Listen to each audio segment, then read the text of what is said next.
Nous sommes aujourd'hui à la COP25 à Madrid. C'est une COP présidée par le Chili, toujours, mais nous montrons aujourd'hui que le Royaume du Maroc, dans sa politique liée au climat, et les négociations qui continuent sur les engagements liés à l'accord de Paris sont tellement importants et nous sommes un des rares pays à être dans les 1,5 degrés. Donc nous montrons aujourd'hui que l'exemple marocain est exceptionnel. Mais nous parlons de deux autres choses. Il y a une réelle révolution dans le domaine des énergies renouvelables, avec une révolution technologique, mais une révolution des prix. Aujourd'hui, la façon la moins chère de faire de l'électricité, c'est avec les renouvelables. C'est exceptionnel.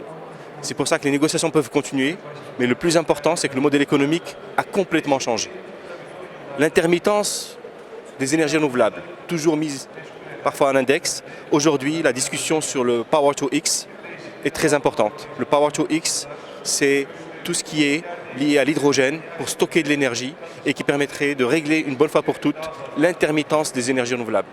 Ça change complètement la donne, vu que les prix sont devenus tellement intéressants, on peut produire l'hydrogène avec du renouvelable d'une façon beaucoup moins chère et donc nous avons un modèle qui peut assurer un service énergétique continu.